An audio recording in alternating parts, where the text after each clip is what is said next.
구독과 좋아요는 사랑입니다. 여러분 반갑습니다. 말씀 창고의 서현 목사입니다. 오늘도 시청해 주셔서 감사합니다. 오늘은 창세기 50장 15절에서 26절 말씀입니다. 드디어 창세기의 마지막입니다. 창세기의 마지막, 하나님께서는 우리에게 무엇을 말씀하고 계실까요? 오늘 말씀을 통해서 우리가 묵상할 수 있는 내용은 무엇이 있을까요? 우리가 묵상할 수 있는 것은 첫 번째로는 우리의 생각으로 두려움을 만들어내는 모습에 대한 것입니다. 요셉의 형들이 요셉에게 자신들을 해하지 말아달라고 부탁합니다. 요셉은 전혀 그럴 생각이 없는데도 말이죠.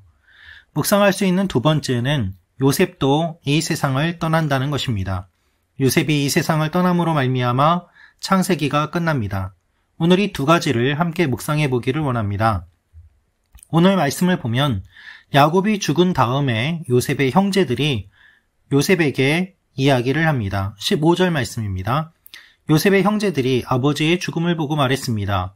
혹시 요셉이 우리에게 원한을 품고 우리가 그에게 했던 모든 잘못에 대해 안갚음을 하면 어떻게 하지? 그들이 요셉에게 전가를 보냈습니다. 아우님의 아버지께서 돌아가시기 전에 이런 지시를 하셨습니다. 여러분, 요셉의 형제들은 아버지가 죽은 다음에 요셉이 복수할 것을 두려워하였습니다. 그들은 이미 오래전에 있었던 그 일들에 사로잡혀 있습니다. 여러분, 우리가 과거에 사로잡혀 살아갈 때가 참 많이 있습니다. 이미 끝난 일임에도 불구하고 그 일이 나에게 계속해서 영향을 주고 있는 것 말이죠. 어떠한 일에 대해서 심각한 트라우마를 겪는 경우 그것은 그 사람의 미래를 붙잡는 것이고 또한 그 사람은 계속해서 과거에 살아갈 수밖에 없도록 만들어갑니다.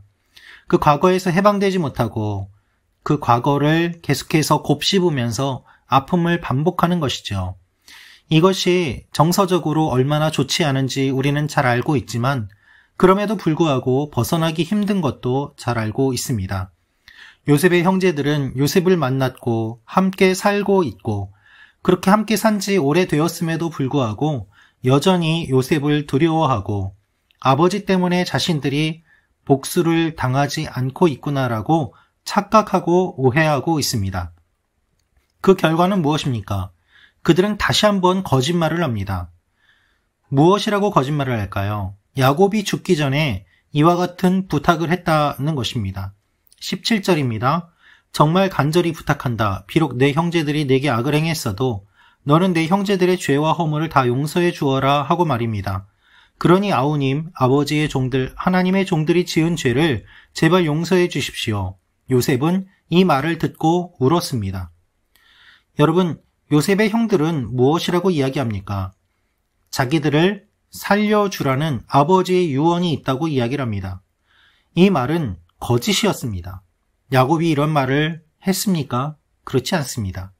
요셉의 형들은 두려워해서 이번에도 거짓말을 하고 있는 것입니다. 요셉은 이 말을 듣고 울었습니다. 왜 울었을까요? 여전히 거짓말을 하는 형들의 모습, 여전히 변하지 않는 남아있는 형들의 죄악된 모습들, 그리고 여전히 자신이 신뢰받지 못하고 있구나라는 것, 아버지의 이름을 빌어서까지도 생명을 유지하려고 하는 그들의 모습을 보면서 요셉은 여러 가지 생각이 들었고 눈물을 흘릴 수밖에 없었습니다. 그래서 요셉은 이렇게 이야기하는 것입니다. 매우 유명한 말씀입니다. 20절입니다.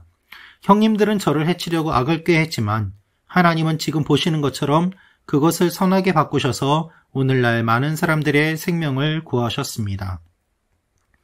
자신이 왜 이집트로 내려오게 되었는지, 왜 총리가 되었는지 그 인생의 의미를 하나님 앞에서 해석하고 요셉은 이렇게 이야기하고 있는 것입니다. 요셉의 형들은 요셉을 두려워하여 거짓말까지 하였지만 요셉은 그렇게 할 필요가 없다고 이야기를 하고 있습니다. 여러분, 우리가 과거에 얽매여 살면 두려워하게 됩니다. 두려워하면 불안해하고 불안해하면 거짓말을 하게 됩니다. 그 거짓말은 금방 들통날 거짓말입니다. 그럼에도 불구하고 거짓말을 하는 이유는 자기 스스로가 그렇게 거짓말을 해야 안심이 되기 때문입니다. 하지만 요셉은 그렇게 하지 말라고 이야기합니다. 두려워하지 말라고 이야기합니다. 요셉이 진실된 마음을 고백하고 있습니다. 여러분, 하나님께서는 우리에게 진실된 마음을 고백하십니다. 우리를 사랑하시고 우리를 구원하시고 우리를 용서하십니다. 그런데 우리는 계속해서 하나님이 나를 용서하시는가? 내가 정말 구원받았는가? 이것으로 계속해서 두려워하고 심지어는 거짓말을 하고 하나님 앞에 잘못된 모습을 보일 때가 많이 있습니다. 여러분, 두려워하지 마십시오. 하나님께서 여러분을 기억하시고 붙잡아 주십니다. 그리고 함께 하십니다. 그것이 오늘 말씀의 내용입니다. 또 하나 우리가 묵상할 수 있는 것은 요셉이 이제 죽는다는 것입니다. 요셉은 죽음을 맞이하면서 그의 형제들에게 이야기합니다.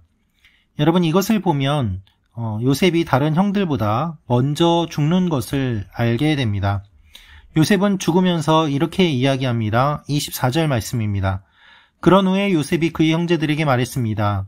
저는 이제 죽지만 하나님께서 분명히 여러분을 돌아보셔서 여러분을 이 땅에서 데리고 나가 아브라함과 이삭과 야곱에게 맹세하신 땅으로 인도하실 것입니다. 요셉은 자신이 죽지만 자신이 죽는 그것으로 끝나는 것이 아니라 그 이후에 하나님께서 어떻게 하실지를 분명하게 이야기하고 있습니다. 지금 이집트에서 살고 있지만 이 땅이 영원한 것이 아니고 하나님께서는 분명히 이 땅에서 데리고 나가서 아브라함과 이삭과 야곱에게 맹세하신 땅으로 인도하실 것이라고 선포하고 있습니다. 지금 이 세상을 떠나지만 미래의 일들을 이야기하고 있고 하나님께서 하실 일들을 소망을 품고 바라보고 있습니다. 이 땅을 떠나면서 절망이 아니라 하나님이 주신 약속을 붙잡고 소망을 품고 미래의 이야기를 할 수 있는 것, 그것이 신앙인의 특권이요 놀라운 능력입니다. 하나님은 우리에게 이와 같은 일들이 일어나기를 원하십니다. 여러분, 죽을 때 두려움과 절망에 빠져서 죽는 사람들이 너무나도 많이 있습니다. 그러나 우리 크리스찬은 하나님 앞에 약속을 품고 소망을 바라보며 하나님께서 하실 일들을 기대하고 이 땅을 떠나는 것, 그것이 주님께서 우리에게 주신 놀라운 권세입니다. 요셉은 이 땅을 떠납니다. 그것으로 창세기가 끝납니다. 여러분, 하나님께서 세상을 창조하신 빛이 있으라고 하신 그 일로 창세기가 시작이 되었는데 요셉이 떠나는 것으로 창세기가 끝납니다. 그러나 그의 죽음이 끝이 아니라 그가 남긴 유언, 즉 하나님께서 앞으로 이끌어 가실 것이라는 그 이야기로 창세기가 끝나게 되고 그 이야기가 실현되는 것이 출애굽기입니다. 하나님은 말씀하신 대로 이루어 가십니다.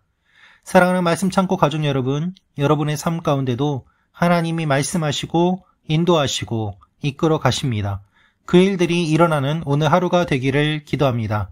창세기 말씀을 묵상하느라 수고 많이 하셨습니다. 이 말씀들이 여러분의 삶 가운데 큰 힘이 되며 또한 흔들리지 않는 신앙의 기둥이 되는 일들이 일어나기를 기도합니다. 기도하겠습니다. 아버지 하나님, 우리가 하나님 앞에 나아가기를 원합니다. 이 땅을 떠날 때 소망을 바라보게 하여 주시고 또한 하나님 앞에 두려움 없이 나아가게 하여 주옵소서. 예수님의 이름으로 기도합니다. 아멘.